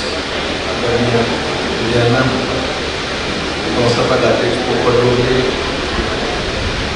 पाटील सर, सर्वच मान्यवर, उपस्थित सर्व कासार समाजाचे बंधू आणि आपला हा 7वा अधिवेशन तुम्ही सांगलीमध्ये घेतात. गेली 7 अधिवेशन आपण चांगल्या पद्धतीनं महाराष्ट्रभर घेतलेला आहात. ज्या वेळेला पोपट डोले उपाध्यक्ष होते आणि व्हायचे म्हणून असताना एकदा पोपट डोलेंना असंही म्हटलं होतं, मुळात आपला समाज 18% खाली आहे आणि परत पोट जाते आणि अशा कशाला पाहिजे. दिगंबर जैन समाज म्हणून कासार समाज चतुर पंचम असे भेदभाव न करता एकत्रित करूया. परंतु ज्या वेळेला पोपट डोलेंनी मला सांगितलं की कासार समाज हा ज्या ज्या खेडेगावात आहे तो त्या बहुजन समाजाशी एकरूप होत चालला आहे आणि दिगंबर समाज म्हणून कासार समाजाचं अस्तित्व त्यांनी होत चाललं आहे. आणि हे मुळे म्हणून आपण नाही तर कासार समाज एक वेगळी संघटना करतो आणि तो संघटना जर बांधली तर ही दिगंबर समाजाची शाखा आहे आणि तो एकदा संघटित झाला तर मग तो आपल्या दक्षिण भारत जैन सभेला आहेच, त्यामध्ये सुद्धा तो सक्रिय होईल. आणि खरोखर ती सूचना मला पटली. आज कासार समाज हा प्रत्येक गावात प्रत्येक खेड्यात आहे. एक वेळ दक्षिण भारत जैन सभेचा मेंबर नसेल परंतु कासार समाज मात्र सगळ्याच खेडेगावात आहे आणि तो समाजच खरं तर दक्षिण भारत जैन सभेचा मेंबर असेल किंवा दक्षिण भारत जैन सभा असेल, दिगंबर जैन समाज असेल, त्याचा घटक म्हणून प्रत्येक गावात आहे. आज तो हे सर दक्षिण भारत जैन सभा आपण म्हणतोय परंतु काही राज्यातील काही जिल्ह्यामध्ये आणि काही गावांमध्ये दक्षिण भारत जैन सभा आहे. परंतु आज हा कासार समाज मात्र महाराष्ट्रातल्या प्रत्येक गावात आहे. तुमचे अधिवेशन वाशिमला झालं पण वाशिमला आमची दक्षिण भारत जैन सभेची शाखा किंवा काही ऑफिस नाही. नागपूरला झालं तिथेही आमची शाखा नाही. खाली आंध्रमध्ये आणि तिथे स्वतः समाजाची तुम्ही एकत्रित करून हे समाजाचं अस्तित्व कोण टिकवत असेल तर तो कासार समाज टिकवतो अशा प्रकारचा वापर आणि म्हणून मला काही गोष्टी सांगाव्याशा वाटतात की कासार समाज हा मागासवर्गीय समाज म्हणून पहिल्यांदा करता गेला. मागणी आणि टिकणं जे काय असेल ते कपडे विकणं असा प्रकाराने भटकत राहणे, प्रत्येक गावात जाणे अशा पद्धतीचा होता. आणि पूर्वी आपल्या म्हण असायची की शेती करणं तर उत्तम शेती, मध्यम व्यापार आणि कनिष्ठ नोकरी अशा पद्धतीनं नोकरीला अवेलना होत होती. परंतु तुम्ही आज नोकरीमध्ये सुद्धा आज दक्षिण भारत जैन सभेचे आमचे मेंबर नसतील तेवढी तुम्ही कासार समाजाची जे लोक नोकरीमध्ये आहेत, व्यापारामध्ये आहेत आणि आज म्हणायची बारी आली की उत्तम नोकरी, मध्यम व्यापार आणि कनिष्ठ शेती. आज आमचा जो चतुर्थ पंचम समाज जो शेती करतोय, पूर्वी 40-40 एकर 50-50 एकर बागायत असायची, त्यामुळे त्यांना नाहीतर शेती करताना उत्पन्नही चांगली व्हायचं. परंतु आज तिथं डिवायडेशन होऊन आज अर्धा एकर 1.5 एकर या परिस्थितीत आज खेडेगावांनी आमचा चतुर्थ पंचम समाज आलेला आहे. आणि तुम्ही मात्र आज नोकरीमध्ये असू दे किंवा व्यापारामध्ये असू दे, आज खरं तर तुम्ही उच्च दर्जाचे झाल्यात आणि आज चतुर्थ समाजाचं नोकरी करतोय. हा परिवर्तन होत असतं, प्रत्येक समाजात होत असतं. परंतु तुम्ही काय आम्ही काय एकत्रित आपण दक्षिण भारतीय सभा असू दे किंवा जैन समाज असू दे, आपण एकत्रित राहिलो, समाजाचा उद्धार करणं खरं तर गरजेचं आहे. त्यावेळेला तुम्ही एकत्रित झाला तर तुम्ही उद्या नाही तर ह्या चतुर्थ समाजाला मार्गदर्शन करतील, त्यांना नोकरीचे किंवा व्यापाराचे काय काय कानमंत्र असतील ते तुम्ही देशील. अशा उद्देशानं तुम्ही जो ही संघटना बांधली ही दक्षिण भारत जैन सेवेचं एक अपत्य असं तुम्ही समजतो. आणि विजय अण्णांनी दक्षिण भारत जैन सेवेला ज्यावेळेला मला स्कॉलरशिप 50 लाखाचा होता आणि रावसाहेब दादांनी सांगितले की हा स्कॉलरशिप वाढला पाहिजे आणि स्कीम चालू केली आणि त्या स्कीममधनं 1-1 लाख देणाऱ्याला परत तुमचे जे पैसे परत आले तर त्यात वाढतील आणि ते परत दुसऱ्याला देता येईल अशा उद्देशानं जे काही स्कीम चालू केली आहे त्यावेळेला मला वाटतं विजय अण्णांनी 5 लाखाची पहिली निर्मिती द्यायला दिली आणि आज 50 लाखाचा स्कॉलरशिप वाढून जवळजवळ 3.5 कोटीचा झाला. म्हणजे काय म्हणायचं, आपण एखादी स्कीम राबवली तर त्याला जर भरपूर समाजातला पाठिंबा येत असतोय. आणि आज जैन समाज, कासार समाज प्रत्येक गावातही आहे, तो नुसता या 3-4 जिल्ह्यातच नाही तर संपूर्ण महाराष्ट्रात संपूर्ण देशात आहे, संघटित करायला आहे. ही खरंच तर चांगली गोष्ट आहे. आणि ह्या कासार समाजाच्या ह्या अधिवेशन तुम्ही घेता, प्रत्येक ठिकाणी घ्या. माझी एक विनंती आहे, कासार समाजाची सभासद करत असताना सुद्धा शक्य होईल तिथं दक्षिण भारत जैन सभेचं सभासद करा. म्हणजे आपण एकत्रित आणखी संघटना मोठी करू, मजबूत करू. आणि एकदा तुमचा समाज चांगला झाला की दक्षिण भारत जैन सभेचा किंवा बाकी जैन समाज एकत्रित करू. आणि नुसतं जैन समाज एकत्रित करून आपण करायचं नाही तर सगळ्या बहुजन समाजाला एक मार्गदर्शक जैन समाज होईल.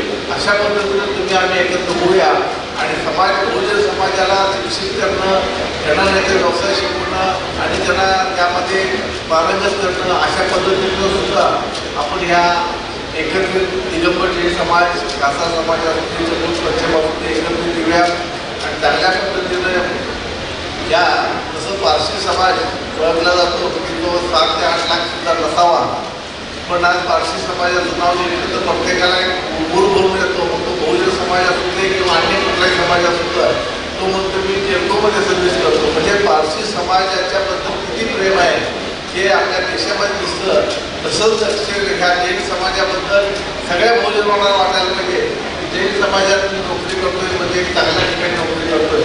जैन समाजाच्या व्यापार करणाऱ्या माणसाकडे खरेदी करतोय म्हणजे चांगल्या क्वालिटीचाच मला माल मिळतोय. ही भावना तुम्ही आणि या समाजामध्ये जोपासूया. दक्षिण भारत जैन सभा असू दे, कासार संघटना असू दे, जेवढ्या काही देशामध्ये जैन समाजाच्या संघटना असतील ते एकत्रित करूया आणि ह्या देशाला आदर्श देऊया की दक्षिण जैन समाज हा सगळ्या समाजासाठी एक चांगला आदर्श आहे. अशा पद्धतीने आपण करूया. आपण बोलवलात, मला सन्मान केला त्याबद्दल दक्षिण भारत जैन सभेच्या वतीनं आभार मानतो. दिगंबर जैन समाज कासार समाजाच्या ह्या 7व्या अधिवेशनासाठी मी हार्दिक शुभेच्छा पत्र देतो. आणि या समारंभासाठी खास उपस्थित असलेले सर्वच समाजाचे दिग्गज कार्यकर्ते आणि प्रमुख आदरणीय डॉक्टर साहेबांचा उल्लेख केला पाहिजे, शिक्षण अधिकारी. आणि अहवालामध्ये अतिशय आनंद झाला. खरं म्हणजे 225 पेक्षाही जास्त सरकारी अधिकारी वेगवेगळ्या ठिकाणी. खरं तर हे सगळ्या पेपरमधून आले पाहिजे हो, दाखवून घेऊन नाही चालणार. कारण एवढं मोठं असं काय आपल्या समाजाचं आहे ह्या लोकांच्या मुळे आणखी काही वेगानं आपण पुढे जाऊ. एकदा त्याचंही अधिवेशन कसं असेल, त्या सर्व लोकांचं सुद्धा एक अधिवेशन आपण घ्यावं आणि अशा पद्धतीने याच्यामध्ये वाढ करण्यासाठी चांगल्या पद्धतीचं पुढचा समाज आपला त्यानंतर आणखी युवक युवती त्याच्यात सहभागी होतील अशी कळकळीची विनंती करतो. साधारणतः या कासार समाजासाठी दक्षिण भारत जैन सभेच्या वतीनं कोकण एरियामध्ये मी थोडं मुख्य महामंत्री झाल्यानंतर संपर्क केला. त्यावेळेला आमच्या कोल्हापूरचे जमदारे सर असतील किंवा काका डोरले असतील किंवा डोरले कंपनी सगळीच कुठं विलास आहे, त्याच्यामध्ये पोपट आहे, दत्ताजी आहे, खूप ब्रह्मदंडे आहे, माझे मित्रही आज कोल्हापूरमध्ये आहेत, त्यांनाही त्याच्याबद्दल युवक करायचं मी सांगितलेलं आहे. तर तेव्हापासून आज अखेर या समाजाने जी प्रगती केलेली आहे संघटनात्मक ही अतिशय कौतुकास्पद आहे. विशेषतः या कार्यकर्त्याला आपण जन्म दिला यामुळे ते वेगाने चाललेलं आहे हे म्हटलं तर अतिशय कौतुक. कारण हा पेपर काय करतो, जवळपास 25-30 कार्यकर्त्यांचे एकाच वेळी घरी जातो आणि सगळ्यांना दिवसभर किंबहुना वर्षभर आपल्या समोर असतो. एक मार्गदर्शक म्हणून हे काम केला, त्यामुळं फास्ट अशी जी गती झालेली आहे ही अत्यंत कौतुकास्पद आहे. काय चाललंय आपल्या समाजाचं, कुठं आपण आहोत, आपल्या समाजाच्या युवकांना युवतींना काय त्या स्कीम आहेत, वधूवर मेळावे आज अत्यंत गरजेचे आहेत आणि यासाठी सुद्धा यामधून मार्गदर्शन चांगल्या पद्धतीचं होतं. वेगवेगळ्या लेखकांचे विचार पाहिल्यानंतर मी पोपटला म्हटलं, बाबा प्रचंड खजिना आहे म्हटलं लेखकांचा या कासार समाजात. खरोखर ते चिंतनीय आहे आणि प्रेरणादायक आहे, समाजाला एक प्रोत्साहन देणार आहे. आपल्या समाजाला घर बसल्या अशा पद्धतीचं चांगलाचा विचार मंथन समाज माझा कुठं आहे, मी त्यात कुठं आहे, हा स्वरूपाचा प्रश्न आपल्या समोर उभा करतो हा पेपर. आणि म्हणून आपण प्रत्येकाने आपल्या नातेवाईकांना, मित्रांना, आपल्या घराच्या सर्व लोकांना याचं सभासद करावं ही कळकळीची विनंती करतो. त्याला कारण चेअरमन साहेब आत्ताच बोलले की दक्षिण भारत जैन सभेला 1902ला प्रगती जिनविजय सुरू झाला, लठ्ठे साहेबांनी सुरू केला. त्यानंतर त्यांच्या भावानी आप्पासाहेबांनी जिनविजय सुरू केला. पण दोघा भावांना असं वाटलं की बाबा आपलं हे दोघा भावातलं जे काय खर्च हे जे आहे हे वाया जात आहे. म्हणून 1912ला प्रगती आणि जिनविजय एकत्र केला की जो अखंड आता सुरू आहे. जवळजवळ 115-16 वर्षे, पहिली 100 वर्षे मोफत सभेला गेलेले आहे. आता त्याचा खर्च वाढला म्हणून थोडी फी आपण लावलेली आहे. पण पेपर हा समाजाच्या उद्धारासाठी आणि प्रगतीसाठी, नव्या पिढीसाठी हा अत्यंत महत्त्वाचा आहे. यासाठी म्हणून मी आपल्याला ही विनंती केली. साधारणतः गेल्या 2 वर्षापूर्वी सर उपजातीच्या महासंघाचं निमंत्रण आल्यानंतर आपण अयोध्येला मोठ्या संख्येने आला आणि आपल्या या कासार समाजाच्या व्यासपीठातून काय चाललेलं आहे हे त्या अयोध्येच्या क्षेत्रावर तीर्थंकराच्या जन्मभूमीमध्ये ज्ञाननिधी अम्मांच्या उपस्थितीमध्ये फार सुंदर असं तुम्ही जे काही वक्तव्य केलं त्याचा परिणाम मात्र तिथे चांगला झालेला आहे. त्यानंतर आम्ही जेव्हा इकडे आलो तेव्हा रवींद्रजी आले आणि म्हणाले आमची पोपटजी की हे संस्था त्याला जोडून घ्या. तर तुमची संस्था त्याला जोडलेली आहे. म्हणजे महासंघाचे तुम्ही आता जातीय आणि उपजातीच्या महासंघाचे तुम्ही सभासद झालेला आहात. मोठ्या प्रमाणाचं तुम्हाला काहीतरी मार्गदर्शन, येणं देणं, विचाराचं आदान प्रदान आणि वेगळ्या स्वरूपाच्या गोष्टी आता इथून पुढे तुम्ही जॉईंटली करू शकता. हा त्यातला महत्त्वाचा भाग आहे. आपण जे काम करतो ते आपल्या कोल्हापूर मर्यादित आणि आपल्या घरच्या मर्यादित न ठेवता जर जगासमोर असलेल्या अशाच विचाराच्या सर्व संस्थेशी आपण जोडलो गेलो तर ते फार चांगलं होणार आहे.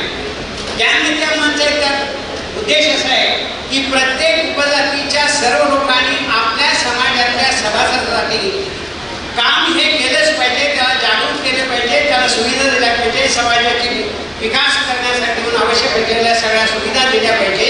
म्हणून संघटन गरजेचं आहे. मला आश्चर्य वाटेल दगडे सर आणि आपले हे सर आल्यानंतर प्रेझेंटेशन मला वाटतं सकाळी 10ला सुरू झालं, रात्री 10ला अधिवेशन सुटलं. विचार करा, एकूण 37 देशात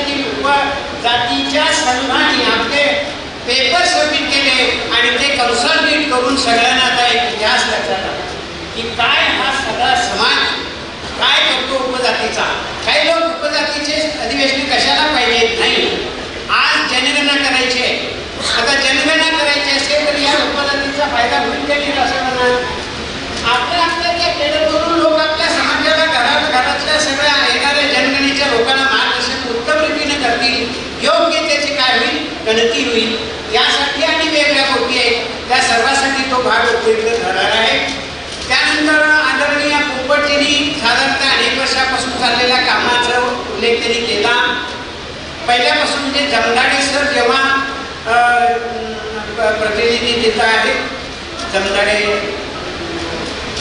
कासा गल्लीतले खूप मोठं काम या समाजाने कोल्हापूरच्या तिथे केलेलं आहे.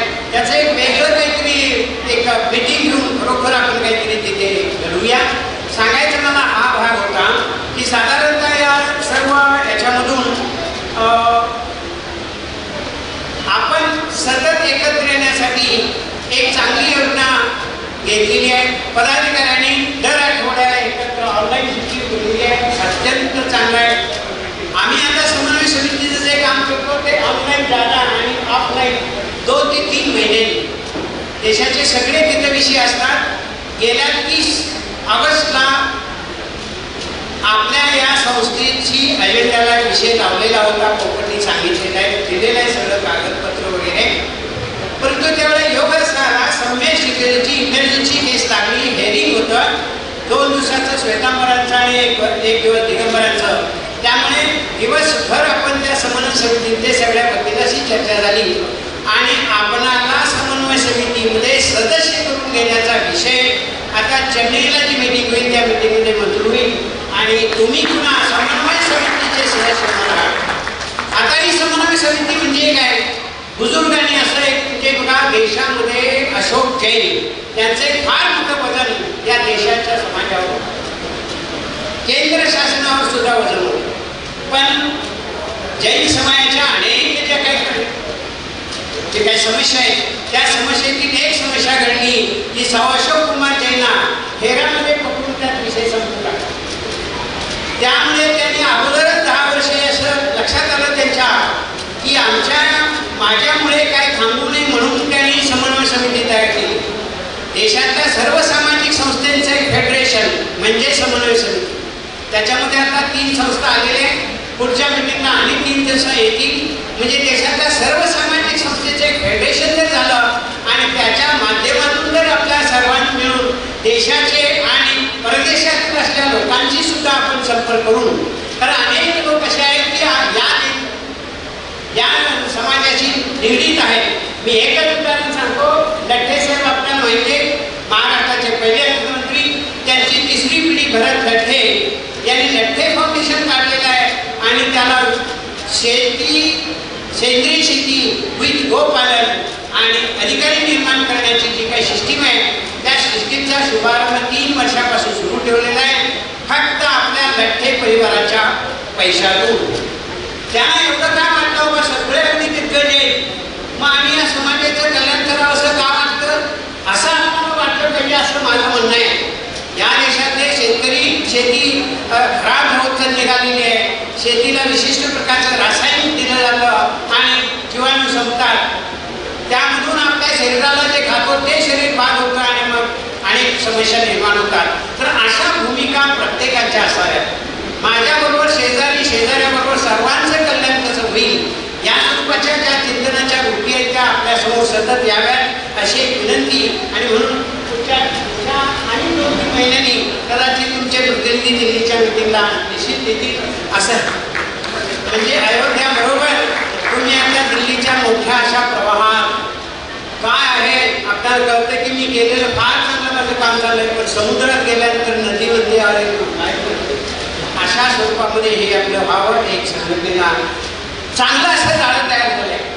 या जाळ्यामध्ये खरोखर जीवनबाईंचं मी अत्यंत मनपूर्वक आभार मानतो. अगदी पहिल्यापासून त्यांचं वय आता 76 आहे. माझंही 76 आहे. आमच्या दोघांमध्ये वीराचार्य बाबासाहेब कुटुरे हे प्रचंड युवा शक्तीला वळण देऊन वीर सेवादलला उभा करणारे आणि त्याचं कल्याण करणारे. तर दादांनी खंडमुद्रयामध्ये काम केलेलं आहे. दादाने आपला इतिहास ठेवा कशासाठी, पुढच्या पिढीसाठी. मी मुद्दाम सांगतो, तुम्ही जे काम केलेलं आहे दादा, या कामातून तुम्ही एक युवक संघटना निर्माण केली, हे त्याबरोबर वेगळ्या स्वरूपाच्या मंदिरांचा जीर्णोद्धार चाललाय, समाजाचं संघटन चाललंय, वेगवेगळ्या अशा क्रिया प्रक्रिया तुम्ही आता सकाळपासून सांगत आहात. पण ते लेखी करा, दुसऱ्या पिढीला काहीतरी ग्रंथ पुढे जावा आणि तो इतिहास पुढे कळत राहावा, एवढी कळकळीची विनंती करतो. वय वर्ष 76 आहे त्यांचं, अतिशय अजून स्मरण पक्का आहे. तोपर्यंत ते तुम्ही लिहून काढावा आणि माननीय कार्याध्यक्षांनी त्यांना सपोर्ट करावा असं मी त्यांना विनंती करतो. कोणत्याही संस्थेला दक्षिण भारत जैन सभेचा 175 वर्षानंतर एक आम्ही इतिहास लिहून घेतला डॉक्टर विले साहेब यांच्याकडून. 75 ते 2000 पर्यंत एक लिहून घेतला आणि आता तिथून 25 वर्षाचा कदाचित नंतर आता होईल. पण 100 वर्षाचा हा इतिहास जर पाहिला तर प्रचंड असं काम झालेलं आपल्याला पाहायला मिळतं. अनेक लोकांना त्याचा उपयोग होतो. शासन लेवलला याचा उपयोग फार मोठ्या प्रमाणात होतो. आता आणखी एक महत्त्वाचा विषय मी जाता जाता सांगतो, चुकून राहिलेला आहे. समन्वय समितीच्या लेटर पॅडवर जे म्हणून केंद्र शासनाकडे पत्रव्यवहार होतो तोच ऑथेंटिक आता केंद्र शासन समजायला लागलेलं आहे. कारण काय झालेलं आहे, प्रत्येकानं आपल्याला कुठेतरी नेतृत्वपद पाहिजे. लेटर पण छापायचं आणि माझे विचार मांडायचे की दिल्लीला पाठवला आणि कुठं पाठवला.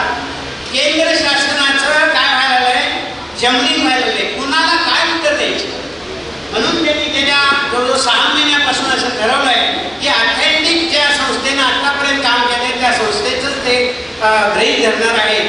याबरोबर एक सूचना म्हणून माझ्यासमोर मी आता ठेवतो की आता 2550 वर्ष सुरू आहे भगवान महावीरांचं. मित्र हो, आणि 1.5 ते 2 महिन्यांनी दिवाळीला ते संपणार आहे. ही पहिली अशी भगवान महावीरांची मोक्ष कल्याणक आहे की जे कार्यक्रमाविना संपत निघालेली आहे. पंतप्रधानांनी फक्त कॉईन ओपन केली आणि तिकीट काढलं, त्यानंतर ठप. आता महाराष्ट्र शासनाच्या मंगलप्रसाद लोढा यांच्या अध्यक्षतेखाली एक समिती निर्माण केली आहे 5 लोकांची. सर्व श्वेतांबर आहेत, एक फक्त दिगंबर कल्याण गंगवार आहेत. शासनाच्या थ्रू जवळजवळ ते PDP फाईल भगवान महावीरांच्या श्वेतांबर साईडची, महाराष्ट्राच्या दिगंबर समाजाच्या भगवान महावीरांच्या श्वेतांबर इतिहासाचा PDP करून जवळजवळ 1.5 कोटी मुलांच्या समोर आता पाठवलेला आहे. निबंध स्पर्धा घेतल्या जाणार आहे. बक्षीस किती, 25,000. पैसे कुणी दिले, दुसऱ्याने दिले. प्रश्न आमचा असा आहे की मी आता एक 10 लाख तुम्हाला देतो, माझं एक सर्क्युलर महाराष्ट्र शासनाच्या माध्यमातून जाऊ दे की समाजापर्यंत. जाणार नाही, जाऊ देणार नाही आणि जाऊच नाही. खरं तर त्याचा निषेध केला पाहिजे. झालं कसं नाही, शासनाने परिपत्र काढून शिक्षण अधिकाऱ्यांच्या माध्यमातून सर आपल्याकडे काय आहे का आले का, शिक्षण अधिकारी इथं बसले.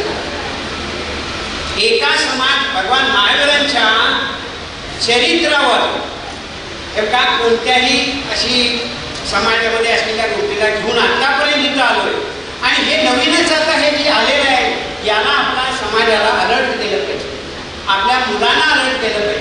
भगवान महावीर संस्थापक म्हणून करिक्युलरमध्ये टाकलेलं आपल्याला पाहिजे आहे. त्यासाठी आंदोलन करायची किती जैन समाजाने आणि मग आपले प्रश्न मिटून घ्यायचं. त्याशिवाय आणखी ते होतच नाही. तर अशा दृष्टिकोनातून आता दक्षिण भारत जैन सभेनं त्यांना पत्र लिहिलेलं आहे. कल्याण गंगवाशी मी बोललोय, परंतु कल्याण गंगवांना न विचारता त्यांनी घेतलेलं आहे. त्यांनी सांगितलं मिटिंगला, मी येतो मिटिंगला, काय आहे बघणार आणि मग ते मी स्वीकारणार. त्यांनी ते स्वीकारलं नाही. त्यांनी सांगितलं चरित्र म्हणजे आज जगाला भगवान महावीरांचा विचार आवश्यक आहे. बरोबर आहे ना, सगळं जग म्हणतंय, आम्ही म्हणत नाही, संशोधक म्हणतात जगातले. मग त्या चांगल्या अशा विचारावरून भगवान महावीर परिवार असं ठेवा किंवा विश्वाचे कल्याण भगवान महावीरांच्या तत्वज्ञानात आहे हे विषय ठेवा. यामुळे काय होईल, जगाला संदेश जाईल. भगवान महावीरांचं चरित्र अशा पद्धतीनं मांडून उपयोग काय, कारण सांगतो शिक्षणाधिकारी 93ला अल्पसंख्याक दर्जा आमचा काढून घेतला आणि आम्ही आंदोलन करत गेलो. त्या होतं ते म्हणले कोर्टात जावं. कोर्टात गेलो, हायकोर्टला आमच्यासारखं झालं. चंद्रचूड साहेबांनी त्याच वेळेला संध्याकाळी 6ला सांगितलं की तुमचा निकाल लागलेला आहे. एक्सपिडियस निर्णय घेण्यासाठी आदेश दिला. एक्सपिडियस निर्णयचा आदेश पंतप्रधान वाजपेयी जेव्हा होते, आदेश गेल्यानंतर कोर्टाने, सुप्रीम कोर्टाने ॲडमिट करायला 3 वर्षे लावली. हे कशाला? त्याला कारण आम्ही आहोत. काय तर श्वेतांबरांनी 12 ॲफिडेव्हिट टाकले ते हायकोर्टला की आम्हाला अल्पसंख्याक दर्जा नको. आता त्यांनी ऑब्जेक्शन टाकलं तिथं, तो यांना नको, यांना हे सगळं असं नाही चालणार, सगळे मिळून या आणि मग त्याचा विचार करूया. 3 वर्षे आम्ही घालवली दक्षिण भारत जैन सभेने आणि त्या सगळ्यांना समजून काढली. त्यांचे वकील, त्यांचे असलेल्या सगळ्या लोकांना भेटून महाबळेश्वरला त्यांची मीटिंग झाली आणि मग त्यांनी आम्हाला लेटर पॅड पत्र दिलं. ते पत्र सुप्रीम कोर्टात मांडल्यानंतर केस आमची 3 वर्षांनी ॲडमिट झाली, ती 9 वर्षानंतर चालली. म्हणून अशा पद्धतीनं सर मी एक सांगतोय, तुम्ही एक सांगताय चरित्र आणि कोण सांगताय. आता रामायण तिथे आमचं रामायण आहे ना, जैन रामायण. प्रत्येकाने जर अडून बसलं तर ते काम होणार नाही. म्हणून सतर्क राहावा, विवेक ठेवा. आपल्याला जेव्हा अडचण येते तेव्हा आपल्याला सांभाळण्यासाठी आणि सावरण्यासाठी आणि प्रयत्न करण्यासाठी पुरा देश खडा आहे. कुठलीही समस्या असेल तर त्या समस्यावर उपाय आहे. येणं देणं, विचाराचं आदान प्रदान आणि वेगळ्या स्वरूपाच्या गोष्टी आता इथून पुढे तुम्ही जॉईनली करू शकता. हा त्यातला महत्त्वाचा भाग आहे. आपण जे काम करतो ते आपल्या कुलापुरतं मर्यादित आणि आपल्या घरच्या पुरत मर्यादित न ठेवता जर जगासमोर असलेल्या अशाच विचारांच्या सर्व संस्थेची आपण जुडलो गेलो तर ते फार चांगलं होणार आहे. ज्ञानविद्यामांचा एक त्यात उद्देश असा आहे की प्रत्येक उपजातीच्या सर्व लोकांनी आपल्या समाजातल्या सभासदांसाठी काम हे केलंच पाहिजे, त्याला जागरूक केलं पाहिजे, त्याला सुविधा दिल्या पाहिजे, समाजाची विकास करण्यासाठी म्हणून आवश्यक असलेल्या सगळ्या सुविधा दिल्या पाहिजे. म्हणून संघटन गरजेचं आहे.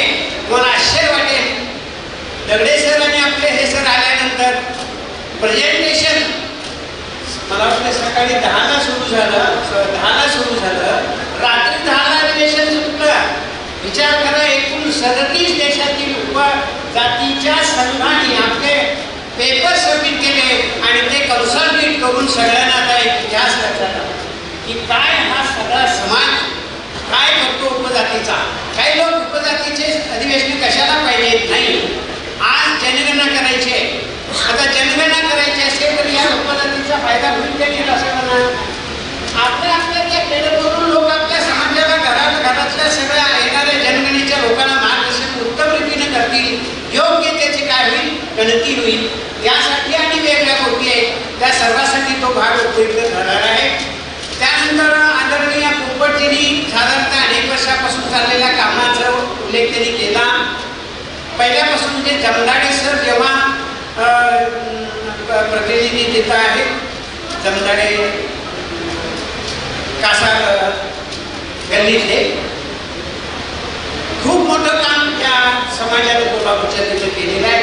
त्याचं एक वेगळं काहीतरी एक मीटिंग घेऊन खरोखर आपण काहीतरी तिथे घडूया. सांगायचं मला हा भाग होता की साधारणतः या सर्व याच्यामधून आपण सतत एकत्र येण्यासाठी एक चांगली योजना घेतलेली आहे. पदाधिकाऱ्यांनी दर आठवड्याला एकत्र ऑनलाईन शिक्षण केलेली आहे. अत्यंत चांगलं आहे. आम्ही आता समन्वय समितीचं जे काम करतो ते ऑनलाईन जागा आणि ऑफलाईन 2 ते 3 महिन्यांनी देशाचे सगळे तिथे विषय असतात. गेल्या 30 ऑगस्टला आपल्या या संस्थेची अजेंड्याला विषय लावलेला होता. पोपटनी सांगितलेलं आहे, दिलेलं आहे सगळं कागदपत्र वगैरे. परंतु त्यावेळेला योग असणारा सम्मेश सिक्युरिटी इमर्जन्सी केस लागली. हेरिंग होतं 2 दिवसाचं श्वेतांबरांचं आणि एक दिवस दिगंबरांचं. त्यामुळे दिवसभर आपण त्या समन्वय समितीमध्ये सगळ्या वकिलाशी चर्चा झाली आणि आपणाला समन्वय समितीमध्ये सदस्य करून घेण्याचा विषय आता चेन्नईला जी मीटिंग होईल त्या मीटिंगमध्ये मंजूर होईल आणि तुम्ही पुन्हा समन्वय समितीचे सदस्य होणार. आता ही समन्वय समिती म्हणजे काय, बुजुर्गांनी असं एक म्हणजे बघा देशामध्ये अशोक जैन यांचे फार मोठं वजन देशाच्या समाजावर, केंद्र शासनावर सुद्धा वजन होतं. पण जैन समाजाच्या अनेक ज्या काही समस्या आहेत, त्या समस्येतील एक समस्या घडली ती अशोक कुमार जैनना हेरामध्ये पकडून त्यात विषय संपू लागला. त्यामुळे त्यांनी अगोदरच 10 वर्षे असं लक्षात आलं त्यांच्या की माझ्यामुळे काय थांबू नये, म्हणून त्यांनी समन्वय समिती तयार केली. देशातल्या सर्व सामाजिक संस्थांचं एक फेडरेशन म्हणजे समन्वय समिती. त्याच्यामध्ये आता 3 संस्था आलेल्या आहेत. पुढच्या मिटिंगला आणि 3 दिवस येतील. म्हणजे देशातल्या सर्व सामाजिक संस्थेचे एक फेडरेशन जर झालं आणि त्याच्या माध्यमातून जर आपल्या सर्वांनी मिळून देशाचे आणि परदेशातील असलेल्या लोकांशी सुद्धा आपण संपर्क करून, कारण अनेक लोक असे आहेत की या समाजाशी निगडीत आहेत. मी एकच उदाहरण सांगतो. लठ्ठे साहेब आपल्याला माहिती आहे, महाराष्ट्राचे पहिले अर्थमंत्री, त्यांची 3री पिढी भरत लठ्ठे यांनी लठ्ठे फाउंडेशन काढलेलं आहे आणि त्याला सेंद्रिय शेती विथ गोपालन आणि अधिकारी निर्माण करण्याची जी काही सिस्टीम आहे, त्या सिस्टीमचा शुभारंभ 3 वर्षापासून सुरू ठेवलेला आहे, फक्त आपल्या लठ्ठे परिवाराच्या पैशातून. त्यांना एवढं काय वाटलं बाबा सगळे अगदी दिग्गज आहेत, मग आम्ही या समाजाचं कल्याण करावं असं का वाटतं, असं आपल्याला वाटलं पाहिजे असं माझं म्हणणं आहे. या देशातले शेतकरी शेती खराब होत निघालेली आहे. शेतीला विशिष्ट प्रकारचं रासायनिक दिलं जातं आणि जीवाणू संपतात. त्यामधून आपल्या शरीराला जे खातो ते शरीर बाद होतं आणि मग अनेक समस्या निर्माण होतात. तर अशा भूमिका प्रत्येकाच्या असाव्या. माझ्याबरोबर शेजाऱ्याबरोबर सर्वांचं कल्याण कसं होईल या स्वरूपाच्या ज्या चिंतनाच्या गोष्टी आहेत त्या आपल्यासमोर सतत याव्यात अशी एक विनंती. आणि म्हणून पुढच्या आणि 2-3 महिन्यांनी कदाचित तुमचे प्रतिनिधी दिल्लीच्या मिटिंगला निश्चित देतील असं. म्हणजे अयोध्याबरोबर तुम्ही आता दिल्लीच्या मोठ्या अशा प्रवाहात काय आहे आपल्याला कळतं की मी केलेलं फार चांगलं माझं काम झालंय, पण समुद्रात गेल्यानंतर नदी आले काय अशा स्वरूपामध्ये हे आपलं व्हावं. एक संघटनेला चांगलं असं जाळं तयार झालं. या जाळ्यामध्ये खरोखर जीवन भैयांचं मी अत्यंत मनपूर्वक आभार मानतो. अगदी पहिल्यापासून त्यांचं वय आता 76 आहे, माझंही 76 आहे. आमच्या दोघांमध्ये वीराचार्य बाबासाहेब कुटुरे हे प्रचंड युवा शक्तीला वळण देऊन वीर सेवादळाला उभा करणारे आणि त्याचं कल्याण करणारे. तर दादांनी प्रचंड मोठं यामध्ये काम केलेलं आहे. दादाने आपला इतिहास ठेवा कशासाठी, पुढच्या पिढीसाठी. मी मुद्दाम सांगतो, तुम्ही जे काम केलेलं आहे दादा, या कामातून तुम्ही एक युवक संघटना निर्माण केली. हे त्याबरोबर वेगळ्या स्वरूपाच्या मंदिरांचा जीर्णोद्धार चाललाय, समाजाचं संघटन चाललंय, वेगवेगळ्या अशा क्रिया प्रक्रिया तुम्ही आता सकाळपासून सांगत आहात. पण ते लेखी करा, दुसऱ्या पिढीला काहीतरी ग्रंथ पुढे जावा आणि तो इतिहास पुढे कळत राहावा एवढी कळकळीची विनंती करतो. वय वर्ष 76 आहे त्यांचं, अतिशय अजून स्मरण पक्का आहे. तोपर्यंत ते तुम्ही लिहून काढावा आणि माननीय कार्याध्यक्षांनी त्यांना सपोर्ट करावा असं मी त्यांना विनंती करतो. कोणत्याही संस्थेला दक्षिण भारत जैन सभेचा 175 वर्षानंतर एक आम्ही इतिहास घेऊन घेतला डॉक्टर विजय साहेब यांच्याकडून. 75 ते 2000 पर्यंत एक लिहून घेतला आणि आता तिथून 25 वर्षाचा कदाचित नंतर आता होईल. पण 100 वर्षाचा हा इतिहास जर पाहिला तर प्रचंड असं काम झालेलं आपल्याला पाहायला मिळतं. अनेक लोकांना त्याचा उपयोग होतो. शासन लेवलला याचा उपयोग फार मोठ्या प्रमाणात होतो. आता आणखी एक महत्त्वाचा विषय मी जाता सांगतो, चुकून राहिलेला आहे. समन्वय समितीच्या लेटर पॅडवर जे म्हणून केंद्र शासनाकडे पत्रव्यवहार होतो तोच ऑथेंटिक आता केंद्र शासन समजायला लागलेलं आहे. कारण काय झालेलं आहे, प्रत्येकानं आपल्याला कुठेतरी नेतृत्वपद पाहिजे आहे. लेटर पण छापायचं आणि माझे विचार मांडायचे की दिल्लीला पाठवला आणि कुठं पाठवला. केंद्र शासनाचं काय व्हायला जमिनी व्हायला कुणाला काय उत्तर द्यायचं. म्हणून त्यांनी गेल्या जवळजवळ 6 महिन्यापासून असं ठरवलंय की ऑथेंटिक ज्या संस्थेनं आतापर्यंत काम केले त्या संस्थेचंच ते गृहीत धरणार आहे. याबरोबर एक सूचना म्हणून माझ्यासमोर मी आता ठेवतो की आता 2550 वर्ष सुरू आहे भगवान महावीरांचं. मित्र हो, आणि 1.5 ते 2 महिन्यांनी दिवाळीला ते संपणार आहे. ही पहिली अशी भगवान महावीरांची मोक्ष कल्याणक आहे की जे कार्यक्रमाविना संपत निघालेली आहे. पंतप्रधानांनी फक्त कॉईन ओपन केली आणि एक तिकीट काढलं, त्यानंतर ठप.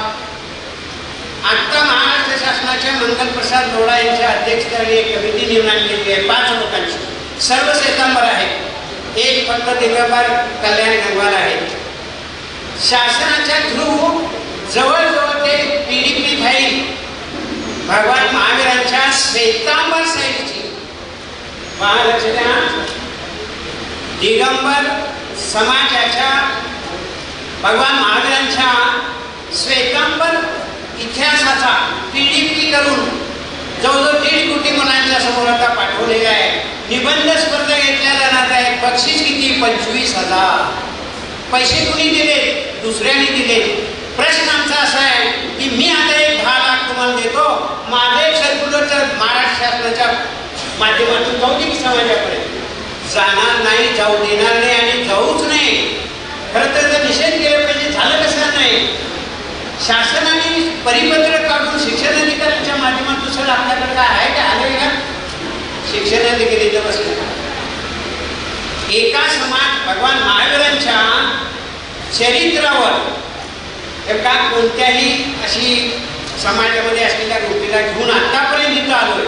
आणि हे नवीनच आता हे जे आलेलं आहे याला आपला समाजाला अलर्ट केलं पाहिजे, आपल्या मुलांना अलर्ट केलं पाहिजे. भगवान महावीर संस्थापक म्हणून करिक्युलरमध्ये टाकलेलं आपल्याला पाहिलेलं आहे. त्यासाठी आंदोलन करायची किती जैन समाजाने आणि मग आपले प्रश्न मिटून घ्यायचं. त्याशिवाय आणखी ते होतच नाही. तर अशा दृष्टिकोनातून आता दक्षिण भारत जैन सभेनं त्यांना पत्र लिहिलेलं आहे. कल्याण गंगवालशी मी बोललोय, परंतु कल्याण गंगवालना न विचारता त्यांनी घेतलेलं आहे.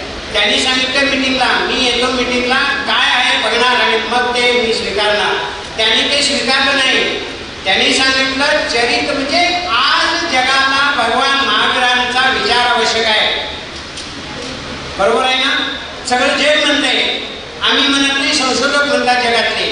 मग त्या चांगल्या अशा विचारातून भगवान महावीर परिवार असं ठेवा किंवा विश्वाचं कल्याण भगवान महावीरांच्या तत्वज्ञानात आहे हे विषय ठेवा.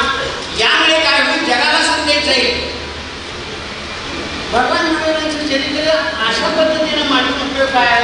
कारण सांगतो शिक्षणाधिकारी 93ला अल्पसंख्याक दर्जांचा काढून घेतला आणि आम्ही आंदोलन करत गेलो. जागृती म्हणले कोर्टात जाऊ. कोर्टात गेलो, हायकोर्टला आमच्यासारखं झालं.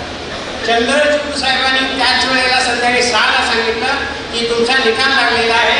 एक्सपिडियस निर्णय घेण्यासाठी आदेश दिला. एक्सपिडियस निर्णयचा आदेश पंतप्रधान वाजपेयी जेव्हा होते, आदेश गेल्यानंतर कोर्टाने, सुप्रीम कोर्टाने ॲडमिट करायला 3 वर्षे लावली. हे कशाला? त्याला कारण आम्ही आहोत. काय तर श्वेतांबराने 12 ॲफिडेव्हिट टाकले होते हायकोर्टला की आम्हाला अल्पसंख्याक दर्जा नको. आता त्यांनी ऑब्जेक्शन काढलं तिथं, तो यांना नको, यांना हे सगळं असं नाही चालणार, सगळे मिळून या आणि मग त्याचा विचार करू. 3 वर्षे आम्ही घालवली दक्षिण भारत जैन सभेने आणि त्या सगळ्यांना समजून काढली.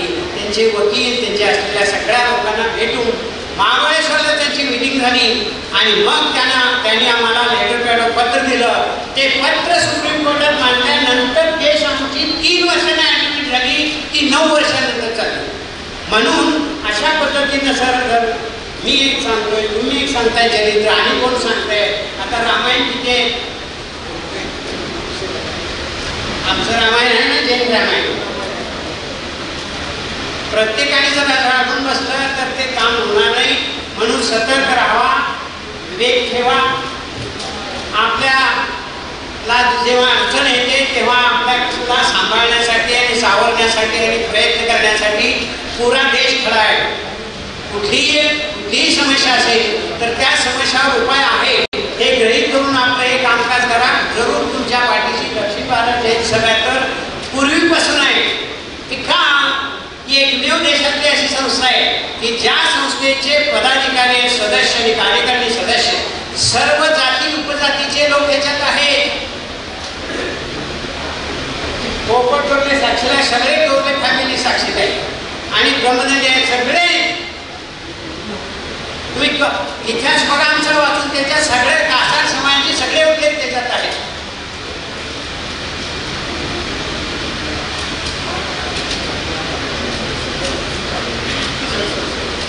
गव्हर्नमेंटकडनं आलेला आहे आणि शिक्षण नीती आता सांगितले नाही सर, त्यांनी सांगितले जिल्ह्याला येणार नाही आणि जिल्ह्याला काय आलं नाही माहिती नाही, पण आम्हाला जी समस्या आहे की मुलांच्या डोक्यात एक विष त्यांनी फिरू नये. भगवान महावीरांच्या विषयी नको ते बोल सांगा, जे स्वच्छ आहे तेवढं सांगा ना.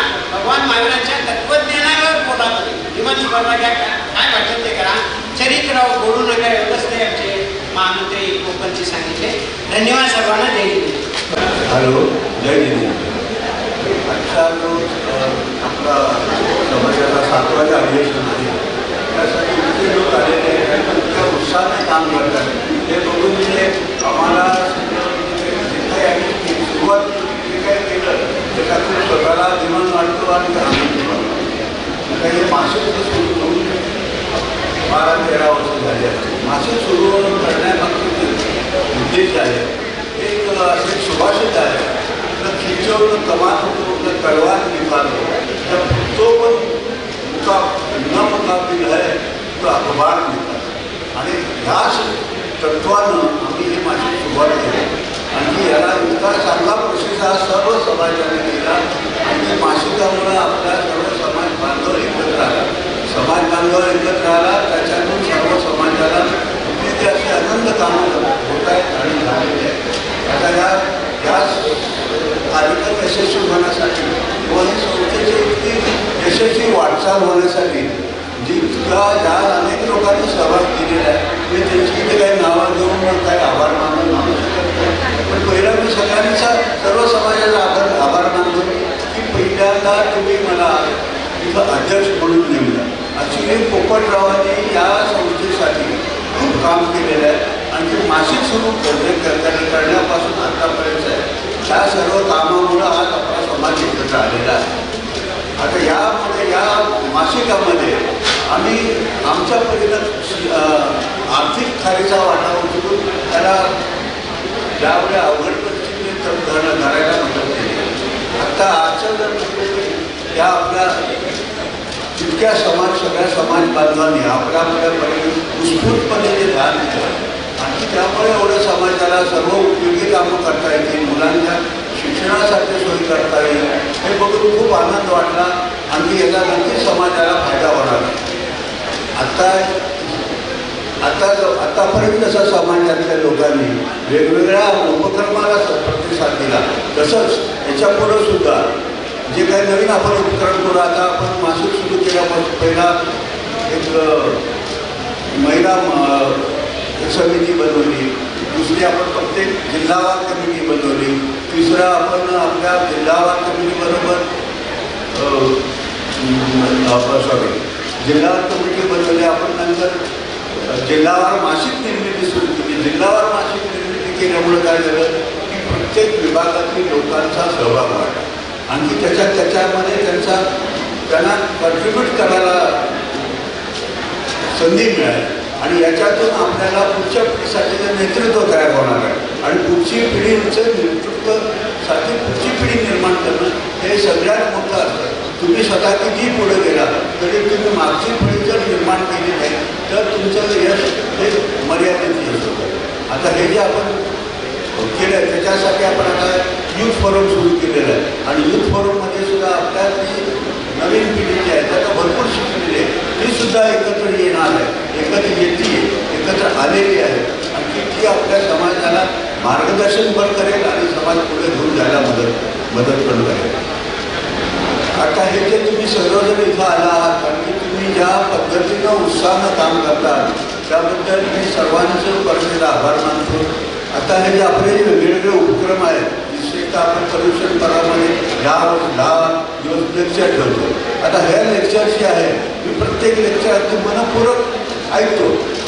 त्याचासुद्धा आपल्या विचारावरती मनावरती परिणाम होतो आणि आपला जैन सांगतो की जैन म्हणजे काय चिन्ह आपल्या मनावरती ताबा होणं आणि प्रत्येक व्यक्तीला आपला जर आयुष्यात प्रगती करायची असेल तर आधी स्वतःवरती ताबा आणलं आणि जैन धर्माने जी 10 तत्त्व सांगितली आहे त्या तत्त्वाचं पालन करा तरच तुमची समाजात पत वाढेल, तरच तुम्ही समाजात यशस्वी व्हाल आणि तुम्ही जे काही यशस्वी होऊन जे काही कमवाल त्यात तुम्हाला आनंद मिळेल आणि समाजाला आनंद मिळेल. आजच्या या कार्यक्रमाच्या वेळी मी काहीतरी थोडंसं माझ्या समाजासाठी कॉन्ट्रीब्यूट करणार आहे ते मी बाकीचं